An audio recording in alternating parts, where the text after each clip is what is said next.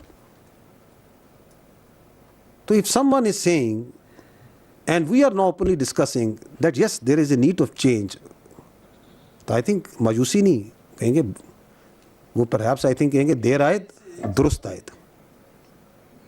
ٹھیک ہے نا؟ بیکاز دے آلسو ان کا اسٹیک، میرے بھائی، ان کے پاس زندگی زیادہ ہے، ان کے پاس دہائیاں زیادہ ہیں، اور اسی ملک کے نیچے انہیں پتا، وہ غازہ کو نہیں دیکھ رہے، انہیں پتہ ہے ریاست کیا ہوتی ہے، ریاست کی جگہ ریاست، انہیں پتہ ہے پاکستان کے علاوہ نہ ان کی پہچان ہے، نہ عزت ہے، نہ اوقات ہے.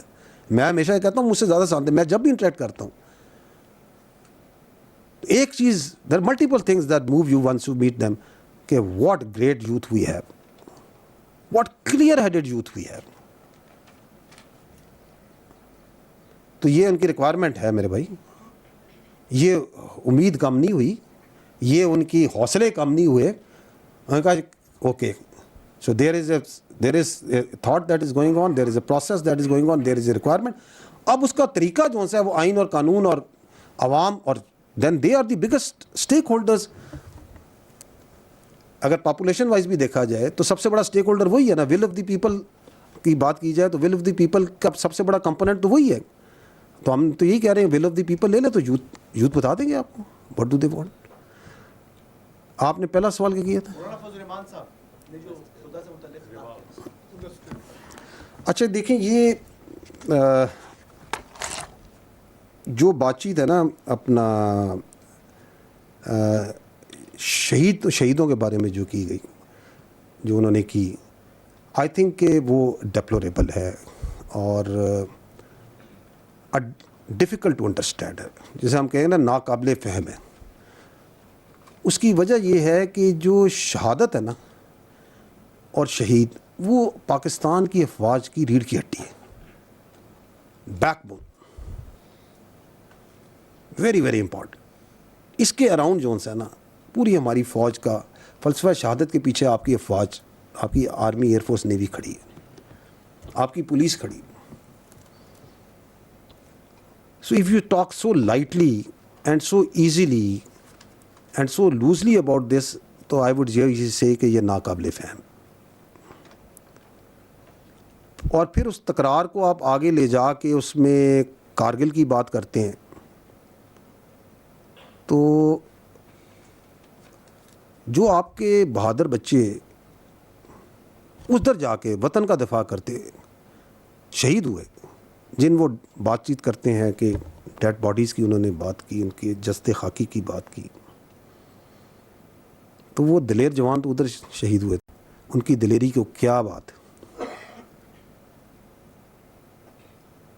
دے نیو ولنگلی کہ وہ اپنی جان جو ان سی کس خطرے میں ڈال رہے ہیں, تو ان کی شہادت کے بارے میں آپ یہ بات کریں اور آپ وہ بات کریں جو کہ ہندوستان کے جس بیانیے کو چلانا چاہ رہے ہیں.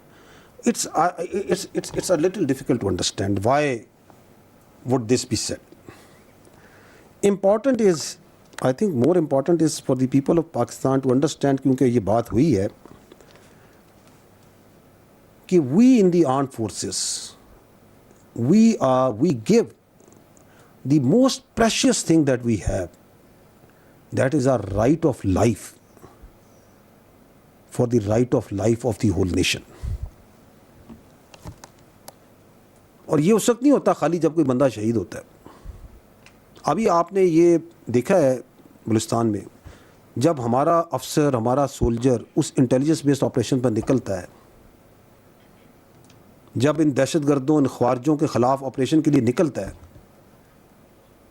جب وہ پولیس کا لڑکا یا وہ ایف سی کا لڑکا ایک تنہا چیک پوسٹ پہ ایک پہاڑی کے اوپر کھڑا ہو کے, جس کے میل میل تک کوئی نہیں ہے, and he knows that I am a target of these terrorist, these Indian proxies, اور وہاں دن رات ڈیوٹی دیتا ہے, تو وہ اس وقت اپنی جان کو, اپنے رائٹ آف لائف کو آپ کے فیوچر کے لیے, آپ کے بچوں کے فیوچر کے لیے قربان کرنے کے لیے تیار ہو چکا ہوتا ہے. وہ اپنے لمبس آپ کے لیے قربان کرنے کے لیے تیار ہو چکا ہوتا ہے. Do you think he is doing it for some pay? Would you do it? Anybody amongst you do it for some money? So that's why it's difficult to understand that why would someone say it. It's not like this. جب آپ کا ایک لڑکا navy کا seller ایک سب مرینر سمندر میں dive مارتا ہے نا سب مرین میں, تو وہ اپنا رائٹ آف لائف آپ کے فیوچر کے لیے قربان دینے کے لیے تیاری دے چکا ہوتا ہے. جب آپ کا پائلٹ جہاز ہوا میں اڑاتا ہے نا, تو اس وقت وہ یہ قربانی دے چکا ہوتا ہے کہ میں نے واپس آنا یا نہیں آنا. He doesn't know. وہ تو ہم میں سے جو بہت اللہ کے پیارے ہوتے ہیں وہ یہ شہید ہو جاتے ہیں. But all of us who wear this uniform have already committed ourselves کہ ہم نے اپنی زندگی, اپنا رائٹ آف لائف آپ کے رائٹ آف لائف کے لیے دیا. اس کے بچے نہیں ہوتے, اس کے ماں باپ نہیں ہیں, اس کی خوشیاں, اس کی خواہشات نہیں ہیں, and you are equating it for some pay. Difficult to understand. Why would someone say it? Another point that is important is کہ کہا جا رہا ہے ہمیں کہ جی آپ جو سا ہے, ہاں لشکر بنائے. ہاں کب کہا ہم نے؟ جو ہم کہہ رہے ہیں, ہم تو ایک عرصے سے کہہ رہے ہیں. I will repeat it. I've been saying it from here. It's on record. یہ جو دہشت گرد ہیں, they operate within the people. Once they operate within the people, then we ask that population کہ انہیں اس کی اجازت نہ دیں. بالکل ہم کہتے ہیں, یہ میں پہلے بھی کہہ چکا ہوں. Please don't allow them. کہیں پہ آئی ڈی کی گاڑی بنتی ہے, کہیں پہ دہشت گرد رہتا ہے, کوئی اس کی لاجسٹک پرووائڈ کر رہا ہے, تو جس علاقے میں وہ دہشت گردی ہوتی ہے اسی علاقے میں آپریٹ کر رہے ہیں نا. So it is a genuine question, a genuine requirement once the law enforcement, the police also, everyone says, please don't facilitate, please don't allow.